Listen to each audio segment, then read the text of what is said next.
Hello my dear friend, कैसे हैं आप लोग। चलिए बच्चों, स्टार्ट करते हैं। आज हमारा जो चैप्टर है वो है लिक्विड सॉल्यूशन और लेक्चर नंबर 14 है ये। ठीक है, इन द प्रीवियस लेक्चर हम लोगों ने क्या क्या देख लिया था बच्चों। इन द प्रीवियस लेक्चर हमने शुरू किया था कॉलिगेटिव प्रॉपर्टी। ठीक है, उसके बारे में डिफिनेशन वगैरह देखा। ठीक है, कितने टाइप्स के कॉलिगेटिव प्रॉपर्टी होते हैं ये भी हमने देखा। ठीक है, और प्लस में हमने जो पढ़ा था कि नंबर ऑफ पार्टिकल्स, उसके बारे में थोड़ा सा हमने कुछ कुछ उसके इंपॉर्टेंट चीज़ें देखी थी कि कितने टाइप के पार्टिकल्स हो सकते हैं, कितने टाइप में डिवाइड कर सकते हैं। तो हमने देखा था कि जैसे अगर मान लो कि कोई ऐसा पार्टिकल है जो कि, या कोई ऐसा मॉलिक्यूल है जो कि किस में, वाटर में डिजॉल्व होने के बाद आपका क्या ब्रेक कर जाए, आयंस में ब्रेक कर जाए, तो इलेक्ट्रोलाइटिक होता है। फिर आपका मतलब इलेक्ट्रोलाइट होता है। फिर जो नहीं डिजॉल्व करता है वो नॉन इलेक्ट्रोलाइट, और जो थोड़ा बहुत पार्सली डिजॉल्व करे, ठीक है, तो उसके बारे में भी हमने डिस्कस कर लिया था। चलिए, तो आज हम लोग बात करेंगे, ठीक है, जिसके लिए हम लोग वो डिस्कशन किया था, और वो टॉपिक है आपका, went Hoff factor. Went Hoff factor, ठीक है, वेंट ऑफ क्या, फैक्टर, वेंट ऑफ फैक्टर। चलिए, वेंट ऑफ फैक्टर की बात आज की जाएगी। ठीक है, वेंट ऑफ फैक्टर होता क्या है, पहले ये डिफिनेशन देख लेते हैं। ठीक है, तो मैं लिख रहा हूं the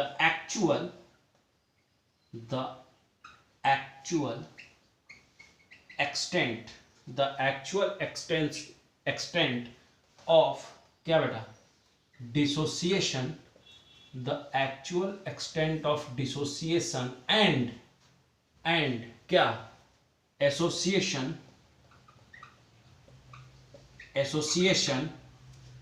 can be can be can be expressed with a क्या, with a correction factor, with a क्या, correction factor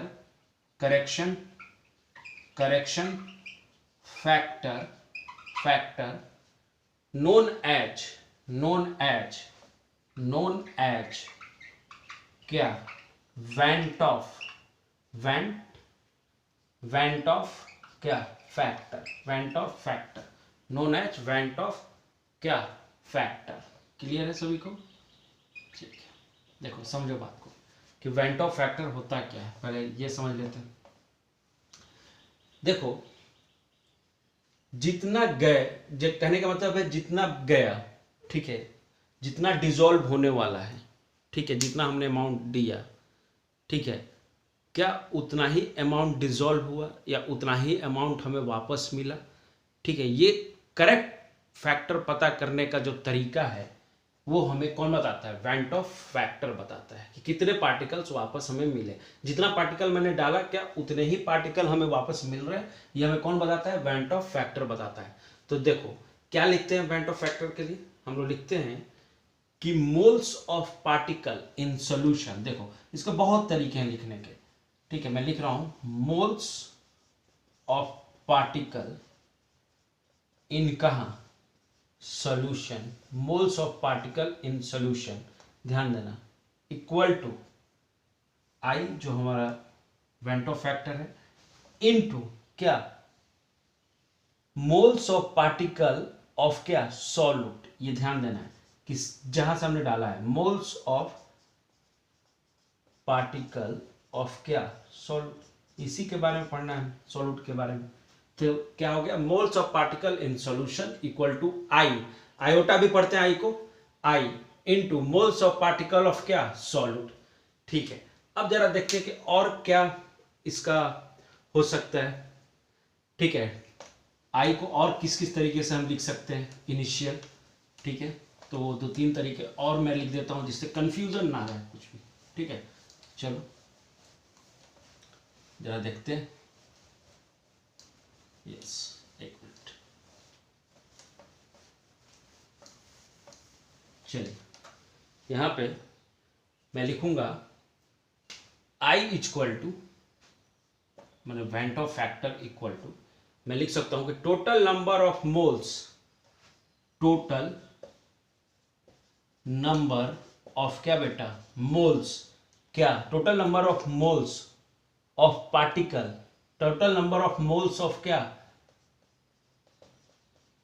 पार्टिकल, ऊपर में क्या आएगा, आफ्टर डिसोसिएशन या बिफोर डिसोसिएशन या एसोसिएशन, क्या चीजें लिखेंगे, आफ्टर वाला, ऊपर में आफ्टर डिसोसिएशन या एसोसिएशन, दोनों चीजें होती हैं, ठीक है, एसोसिएट भी कर सकता है और डिसोसिएट भी कर सकता है, अपॉन क्या, नंबर ऑफ मोल्स, क्या लिखूंगा, number of moles of particle, number of moles of क्या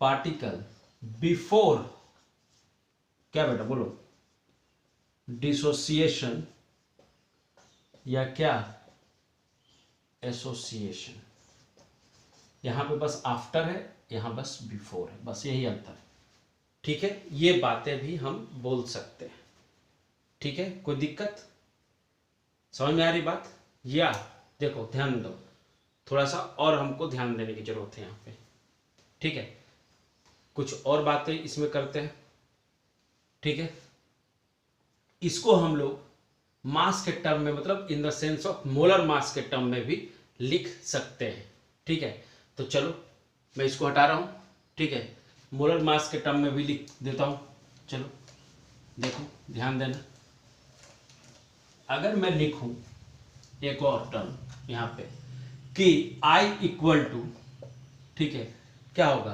कैलकुलेटेड नॉर्मल मोलर मास, मतलब नॉर्मल मोलर मास, ऐसे लिख रहा हूं, देखो नॉर्मल मोलर मास, इसका मतलब क्या हुआ, कैलकुलेटेड मोलर मास अपॉन क्या, एबनॉर्मल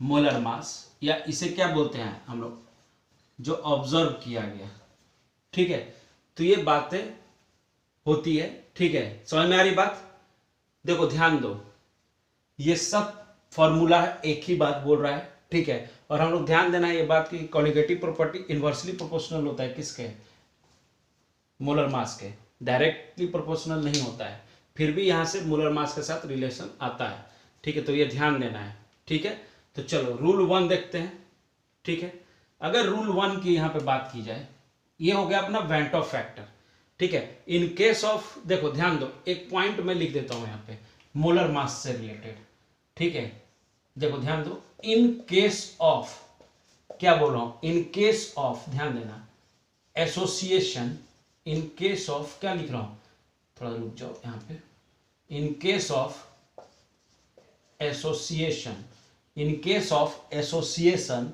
ऑब्जर्व्ड, ध्यान देना, observe molar mass being more, क्या होगा, बीइंग मोर देन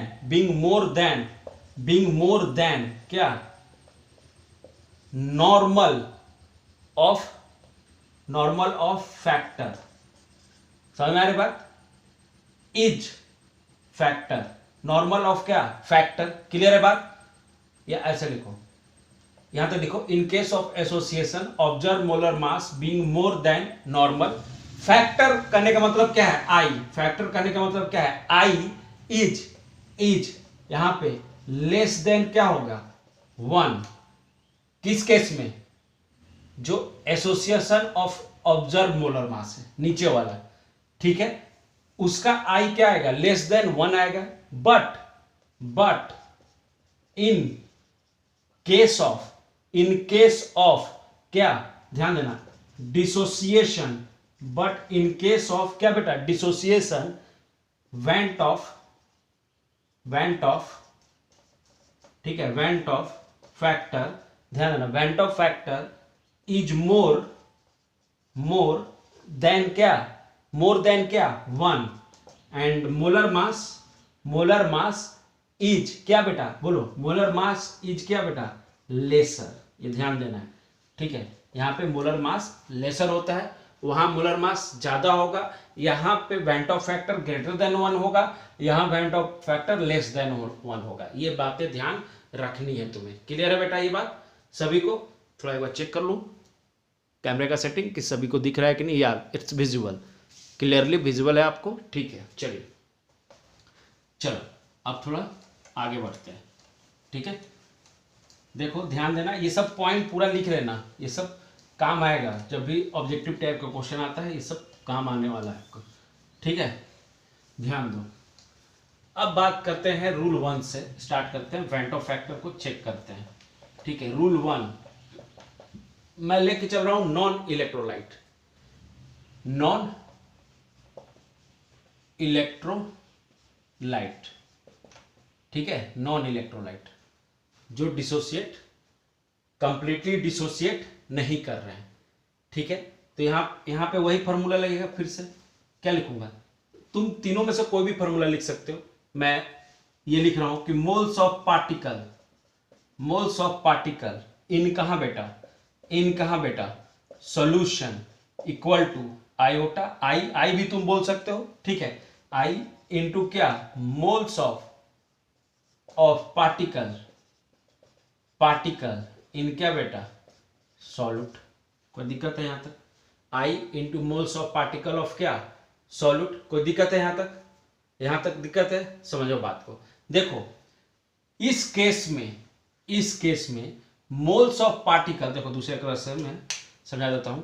इस केस में बेटा मोल्स ऑफ पार्टिकल और आपका moles of particle, moles of particle और क्या इन सॉल्यूशन और पार्टिकल इन सॉल्यूट, ये दोनों तो सेम ही आएंगे, वैल्यू इसका तो सेम ही आना है। हमने प्रीवियस क्लास में देख लिया था कि वहां पे तो कोई चेंज नहीं होता है कंसंट्रेशन में, कंसंट्रेशन सेम रहता है, मोल भी सेम रहता है, हमने देखा था ना in the previous non electrolyte के केस में। तो इसका मतलब है कि यहां पे नाइदर डिसोसिएशन और ना ही एसोसिएशन होता है, नाइदर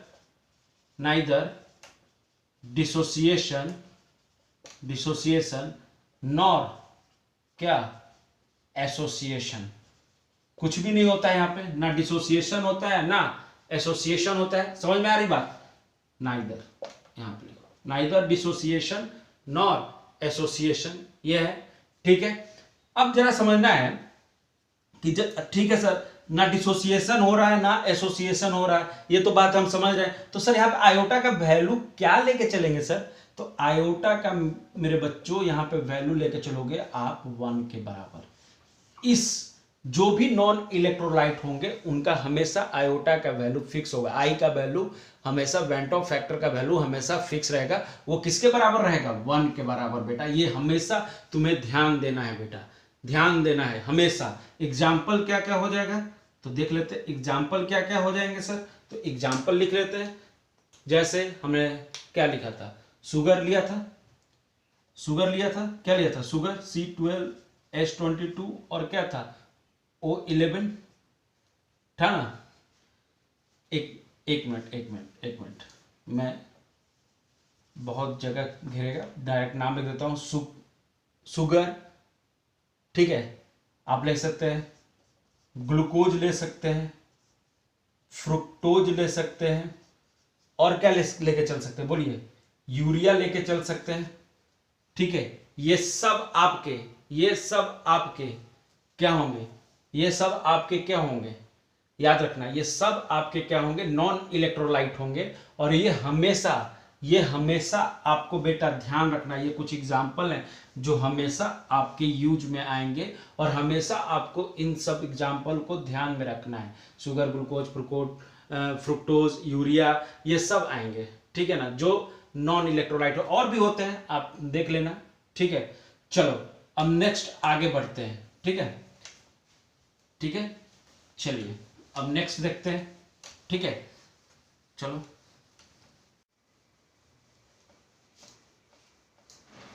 चलिए, तो नॉन इलेक्ट्रोलाइट के बारे में तो हम लोगों ने बातें कर ली है कि नहीं।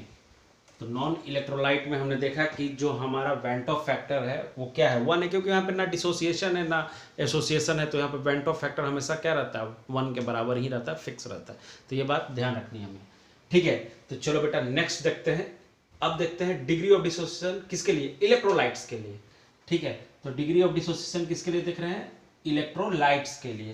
तो यहाँ पे मैं लिख रहा हूँ डिग्री ऑफ डिग्री ऑफ क्या, डिसोसिएशन, डिग्री ऑफ डिसोसिएशन किसके लिए बेटा, फॉर इलेक्ट्रोलाइट, फॉर क्या, इलेक्ट्रोलाइट्स, इलेक्ट्रोलाइट्स। ठीक है, चलो एक स्टेटमेंट में लिखता हूं, ए बी, देखो ए बी कोई लिया है मैंने, ठीक है, मॉलिक्यूल है, कंपाउंड है, ठीक है, A B dissociates, A B dissociates to give क्या बेटा, to give cation and anion, to give cation and anion. ठीक है, यहां तक क्लियर है सभी को?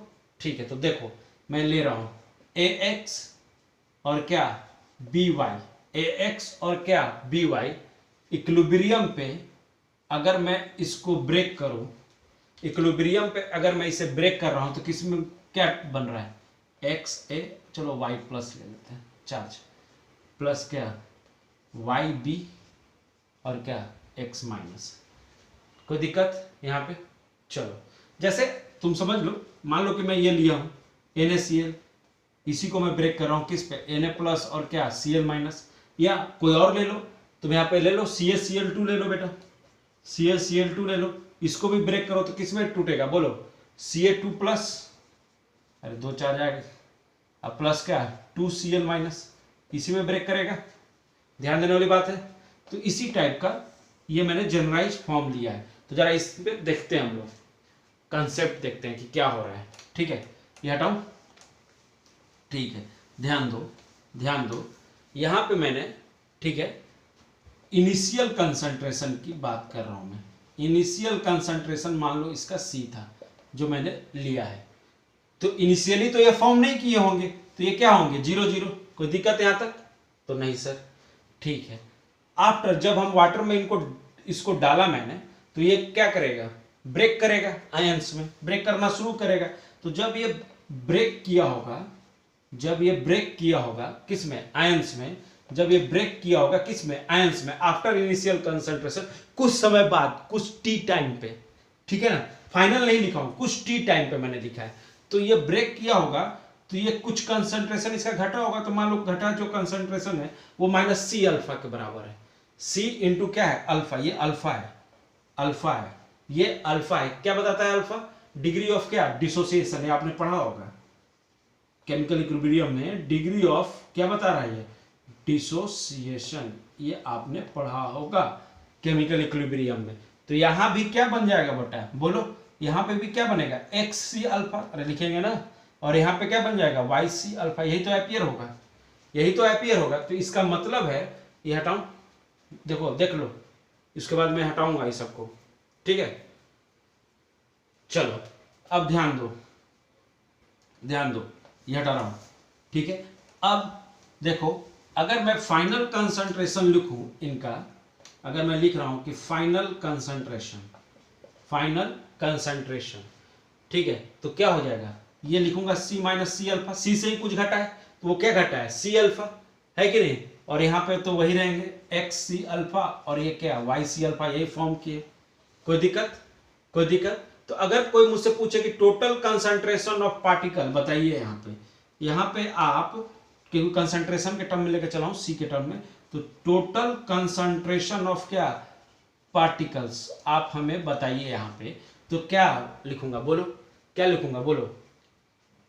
देखो C minus C alpha plus क्या, XC अल्फा प्लस क्या, YC अल्फा, सबको ऐड कर दूंगा, ठीक है। तो ये हटा दूं, यहां तक तो क्लियर है ना सभी को, यहां तक तो क्लियर है।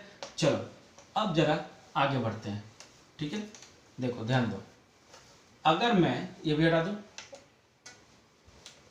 ये रहने देता हूं सिर्फ डिग्री ऑफ डिसोसिएशन, ठीक है, degree of dissociation of electrolytes. चलो अब जरा समझना है, क्या मैंने टोटल जो वैल्यू लाया, टोटल कंसंट्रेशन ऑफ पार्टिकल, क्या लिखा, टोटल कंसंट्रेशन ऑफ, ध्यान दो, टोटल कंसंट्रेशन ऑफ पार्टिकल्स, तो सर हमने लिखा कि C minus C alpha, C minus C alpha plus XC alpha plus क्या YC अल्फा, सर हमने ये लिखा, ठीक है।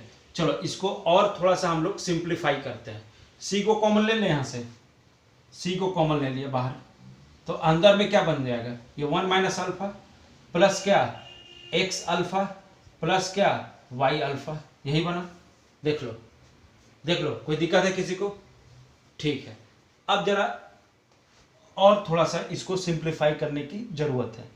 ठीक है, अब अल्फा को अब हम कॉमन लेना चाह रहे हैं, तो क्या लिख सकते हैं बोलो, क्या लिख सकते हैं बोलो, यहाँ पे समझाओ क्या लिख सकता हूँ मैं? लिख सकता हूँ 1 प्लस, ध्यान दो, x plus y, 1 plus x plus y, यहाँ पे यस माइनस क्या अल्फा, ऐसा लिख सकता हूँ, ऐसा लिख सकता हूँ। ध्यान दो 1 प्लस और फिर अंदर में क्या है x प्लस वाई माइनस 1 और होल का क्या है इंटू अल्फा, कोई दिक्कत नहीं। चलो इसको हटाओ, यहां तक क्लियर है सभी को? यहां तक क्लियर है? ठीक है, देखो x प्लस वाई तो समझ रहे हो ना, किसको बोल रहा हूं मैं? n, उसका स्टैकोमेट्रिक कोफिशिएंट जो था n मोल, एक तरह से। ठीक है, चलो इसको हटाओ। देखो अब इसके आगे जो मेरा x प्लस वाई है ना, जो x प्लस वाई था उसको मैं n मान रहा हूं। x प्लस वाई जो टर्म था, x प्लस वाई जो टर्म है साथ में, उसको मैं n मान रहा हूं। ठीक है, तो क्या मैं लिख सकता हूं यहां से फॉर्मूला, क्या लिख सकता हूं बोलो? लिख सकता हूं क्या c अंदर में क्या हो जाएगा 1 प्लस, बोलो 1 प्लस क्या लिख सकता हूं n माइनस 1 इंटू क्या अल्फा, ये लिख सकता हूं। देखो क्लियर है सभी को यहां तक? अब बताओ जरा कि वेंटो फैक्टर क्या लिखा था हमने, जो हमने उसका फॉर्मूला एक बनाया था वेंटो फैक्टर का, वो क्या लिखा था, उस फॉर्मूला को लिखते हैं हम लोग। ठीक है, तो मोल्स ऑफ क्या पार्टिकल इन कहा solution equal to iota into moles of particle in कहा सॉल्यूट, यही फार्मूला था हमारा। तो अब जरा बताओ, क्या ये moles of particle in solution नहीं है? यही तो है, यही तो सॉल्यूशन में है हमारा। क्या पार्टिकल कितने होंगे टोटल कंसंट्रेशन के टर्म में? तो क्या लिखूंगा C इंटू क्या 1 प्लस n माइनस 1 इंटू क्या alpha iota into moles of particle in solute. Initial वाला वैल्यू बताना, कितना लिया था कंसंट्रेशन C बेटा। देखो ये लिखूंगा, देखो बात को समझो तुम। Moles of particle in solution equal to iota into moles of particle in solute, या तुम देखो यहां पे मोल के जगह तुम कंसंट्रेशन भी लिख सकते हो, ये ध्यान देना। मोल्स के जगह तुम यहाँ पे कंसंट्रेशन भी यूज कर सकते हो। दिखाई दे रहा है सबको? मोल्स के जगह तुम कंसंट्रेशन भी लिख सकते हो। मैं एक बार देख लेता हूँ विजुअल है कि नहीं।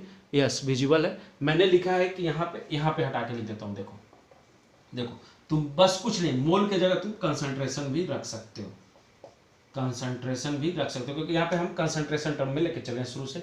ठीक है, तो मोल के जगह हम लोग क्या रख सकते हैं, कंसंट्रेशन भी रख सकते हैं, कोई दिक्कत नहीं है। क्या लिख सकता हूं मैं, concentration of particle in solution equal to iota into concentration of particle in solute. बेटा बस यही चेंज होगा। समझ में आ रहा है बात? चलो तो ये रख दिया मैंने कंसंट्रेशन के टर्म में, जो हमारा वैल्यू आया था। अब चलो आगे बढ़ते हैं। ठीक है, क्या वैल्यू आया देखो, ध्यान दो, इसे मैं नहीं मिटाऊंगा, जो नीचे वाला वैल्यू, ध्यान देना। ठीक है, ध्यान दो। इसको अगर हम लोग सॉल्व करेंगे तो यहां पे क्या सी काट देंगे, बोलो सी कैंसिल आउट।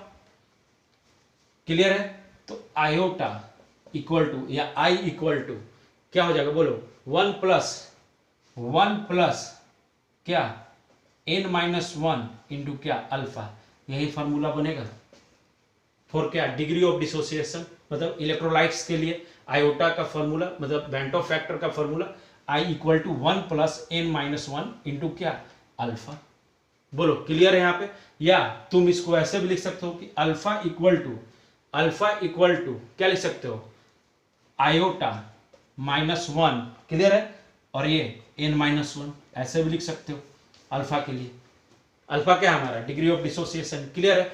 आई क्या है हमारा, वेंटो फैक्टर है। क्लियर है यहाँ पे, क्लियर है, हम हमारा यहाँ पे क्लियर है। चलो अब कुछ क्वेश्चंस वगैरह देख लेते हैं, ठीक है। चलो बेटा, ये जो मैंने लाइन लिखी है, ठीक है, ये लिख लेना है लास्ट में, ठीक है। ये इंपॉर्टेंट पॉइंट है, इसलिए मैंने थोड़ा स्टार मार्क लगाया हुआ है इस पर, देखो, ठीक है। रेड पेन से भी लगाया था, ब्लू से भी लगा दिया हूँ, ध्यान रखना इसमें। इसमें मैंने बोला है कि when AB dissociate the total number of particle becomes twice in the solution and hence colligative property of such particle will be क्या, लार्ज। वो मैं बताऊंगा कैसे ट्वाइस हो जा रहा है, बढ़ जाता है, वो तो हमने देखा भी है इलेक्ट्रोलाइट में, ठीक है, previously. Will be large and also molar mass will be क्या, हाफ। मोलर मास घट जाता है, वो कौन सा मोलर मास घटता है, थ्योरेटिकल वाला, ठीक है। तो ये ध्यान रखना है, ठीक है, लाइन नोट कर लेना है सभी को, ठीक है। आई थिंक विजिबल है पूरी तरह, यस राइट। तो चलो थोड़ा सा कुछ क्वेश्चंस वगैरह देखते हैं, कि एग्जाम्पल मैं ले रहा हूं छोटा छोटा, कि हम लोग देखते हैं कैसे क्वेश्चंस इस पे सॉल्व करते हैं, कैसे यूज करते हैं, आयोटा कैसे निकालते हैं, ठीक है।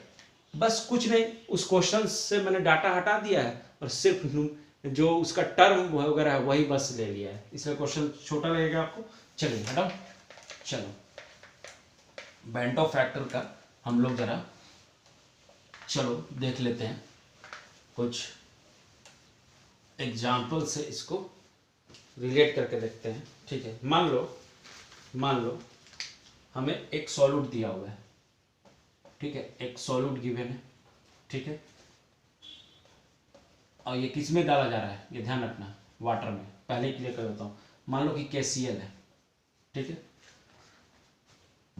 चलो इसका हम तुम्हें अल्फा का वैल्यू तुम्हें 1 दे रहे हैं, ठीक है। तुम्हें हम पूछ रहे हैं कि आयोटा क्या होगा, ठीक है, व्हाट। चलो अब जरा सोचो, ये वाटर में जाएगा KCl, ठीक है। सर हमको आयोटा निकालना है सर, वाटर में आप KCl को सर भेज रहे हो, ठीक है सर भेजो, तो क्या ब्रेक करेगा, ब्रेक करवाते हैं, ठीक है। तो क्या लिखूंगा, KCl इक्विलिब्रियम पे ब्रेक कर रहा है in the water, K plus और क्या बेटा, Cl माइनस। बोलो क्लियर है यहाँ पे सभी को, क्लियर है, दिख रहा है सभी को ये बात, ठीक है, कोई दिक्कत नहीं है, ठीक है बेटा। चलो अब जरा आगे बढ़ते हैं, ठीक है। KCl को ब्रेक किया हमने, K प्लस प्लस क्या, Cl माइनस में, ठीक है। अब एक बात बताओ तुम मुझे, ठीक है, यहां पे देखो तो सॉलिड था, ये एक ही यूनिट फॉर्म था, है कि नहीं, एक ही था। बट यहां पे देखो तुम, एक ये, तो इसका मतलब है कि अगर तुम n का वैल्यू यहां पे देखोगे, n का value in the dissociation, n का वैल्यू, तो n का वैल्यू कितना आया, यहां पे लिख दो बीच में एक n भी, n का वैल्यू कितना आया, तो n का वैल्यू सर इसके लिए 2 आया है। अल्फा का वैल्यू सर हमें गिवन है, क्योंकि ये स्ट्रॉन्ग इलेक्ट्रोलाइट होता है सर, ये स्ट्रॉन्ग इलेक्ट्रोलाइट होता है, तो इसका वैल्यू दे चाहे ना दे, हमेशा अल्फा का वैल्यू स्ट्रॉन्ग इलेक्ट्रोलाइट का लगभग सभी का 1 ही होता है, ठीक है। ये मेंशन करे या ना करे, हमें पहले से क्लियर है बात, ठीक है। तो आयोटा डिसोसिएशन के लिए निकालना हमें, फॉर्मूला क्या होता है, आयोटा इक्वल टू क्या लिखते हैं, 1 प्लस n-1 इंटू क्या, अल्फा, यही फॉर्मूला होता है। तो iota equal to 1 plus n का वैल्यू कितना है 2 माइनस 1, अल्फा का वैल्यू 1 दिया हुआ है, कैलकुलेट करो 1, तो कितना आएगा 2। देखो आयोटा निकल गया, ऐसे ही निकालना होता है। चलो एक और लेके देखते हैं, है कि नहीं, आगे बढ़ो, एक और लेके देखते हैं। चलो हटाओ, चलो सब ऐसे ही रहने देता हूँ, ठीक है, सिर्फ ये चेंज कर रहा हूँ, ठीक है। चलो मान लो मैंने ले लिया CH3COOH और यहाँ पे अल्फा का वैल्यू चेंज कर दे रहा हूँ, दिया हुआ है 0.2।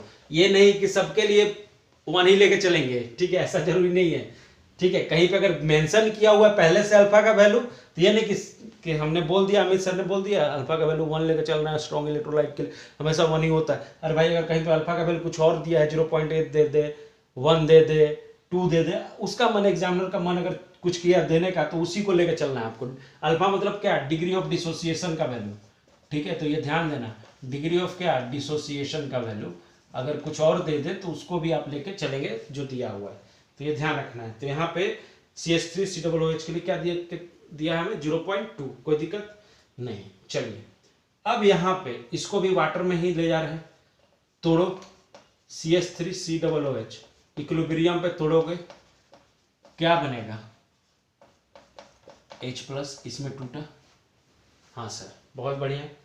यहाँ पे तो एक ही यूनिट है, बट यहाँ पे जैसे ही टूटा, एक ये और एक ए है कि नहीं, तो n का वैल्यू तो सर यहाँ पे हमें दिख गया कि n का वैल्यू यहाँ पे 2 आ गया, और हमें अल्फा दिया हुआ है इसका, तो क्या हम आयोटा निकाल सकते हैं सर, एकदम निकाल सकते हैं सर। हटाओ इसको, फार्मूला रहने देता हूँ, ठीक है।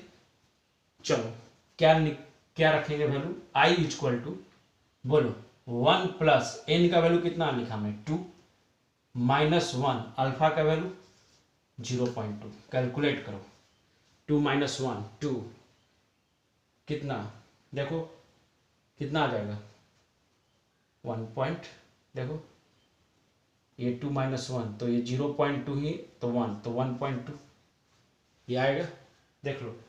क्लियर है सभी को यहाँ तक, बोलो it's visible, clear everyone, tell me just, okay fine.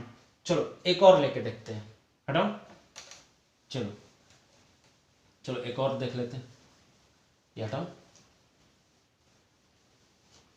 Formula रहने देता हूँ। सर यूरिया सर, अब बताओ अल्फा का वैल्यू भी नील, एन का वैल्यू भी नील, क्योंकि ना डिसोसिएशन होगा ना एसोसिएशन होगा, बट आयोटा का वैल्यू क्या हमेशा डिफाइन होगा, इस टाइप के लिए 1। समझ में आया, जो नॉन इलेक्ट्रोलाइट होगा उसका हमेशा आयोटा का वैल्यू क्या होता है, 1 के बराबर होता है।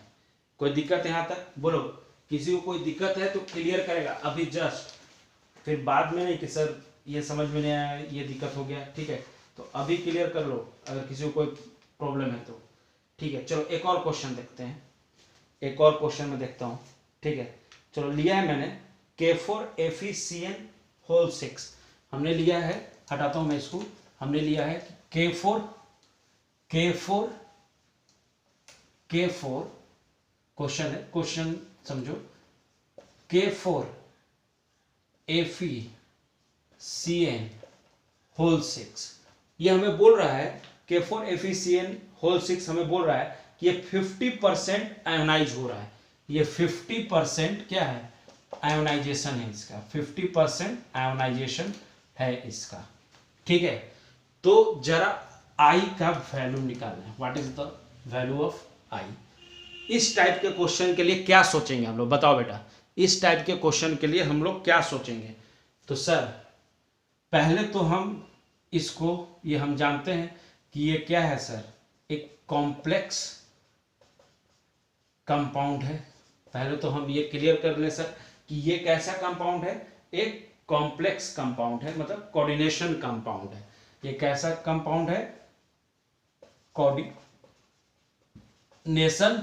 कंपाउंड है सर, ठीक है। तो पहले इसको वाटर में अगर ब्रेक करेंगे हम, तो क्या ब्रेक होगा बताओ, किसमें ब्रेक होगा, बोलो किसमें ब्रेक होगा। तो देखो एक तो K+ में ब्रेक होगा, ये ध्यान देना, और उसके बाद ये वाला पार्ट ब्रेक नहीं करता, ये जस का तस लिखाएगा, ध्यान देना, ये जो पार्ट है इसका ये ब्रेक नहीं करता है इन द कोऑर्डिनेशन कंपाउंड या कॉम्प्लेक्स कंपाउंड में, सिर्फ ये बाहर का जो पार्ट है ये ब्रेक करेगा, केटायन K+ बना, ठीक है। अब इसका जरा बैलेंस कर लेते हैं इसको, ठीक है। तो यहाँ पे तो 4 है, ठीक है, और यहाँ पे -1 चार्ज चढ़ जाएगा, कोई दिक्कत नहीं। यहाँ पे तुम देखो ये एक ही यूनिट था, तुम ध्यान दो, यहाँ पे तो एक ही यूनिट है ना, ये तो एक यूनिट है, बट यहाँ तो 2 यूनिट में बटा ये है कि नहीं। तो यहाँ अब देखो यहाँ पे n का वैल्यू कितना आया, यहाँ पे अगर मैं लिखूं तो n का वैल्यू इसके लिए 4 और इसके लिए यहाँ पे 1 है, तो कितना आया 5 आया सर। अल्फा का वैल्यू हमें देखो यहाँ पे ध्यान से 50% आयोनाइजेशन, इसका मतलब है कि अल्फा का वैल्यू कितना है 0.5। नहीं समझे, अल्फा का वैल्यू कितना दिया हुआ है 0.5। कोई दिक्कत यहां तक समझने में? यहां तक समझने में किसी को कोई दिक्कत नहीं? तो चलो अब सर जरा आयोटा इक्वल टू हम लोग क्या लिखते हैं 1 प्लस n माइनस 1 इंटू क्या अल्फा। ठीक है सर, हमें अल्फा मिल गया, n मिल गया, सबको यहां पे कोई दिक्कत कोई प्रॉब्लम? यही बस ब्रेक होता है, याद रखना कोऑर्डिनेशन कंपाउंड में बेटा।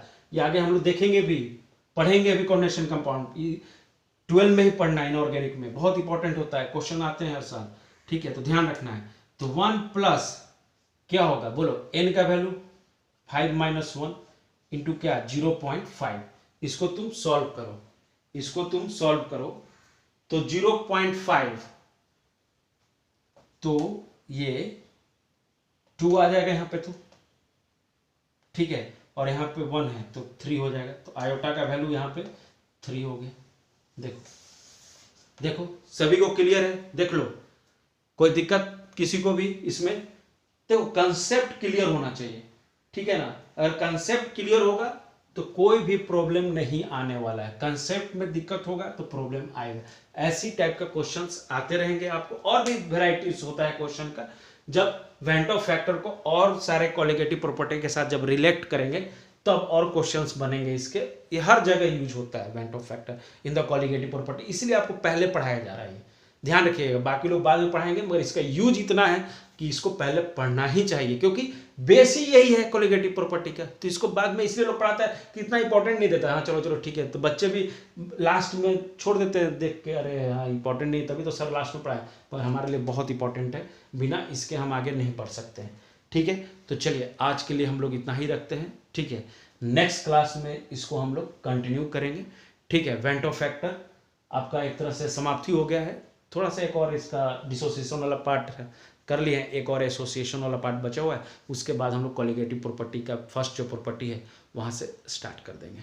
ठीक है, चलिए मिलते हैं बेटा नेक्स्ट क्लास में। थैंक यू सो मच, धन्यवाद।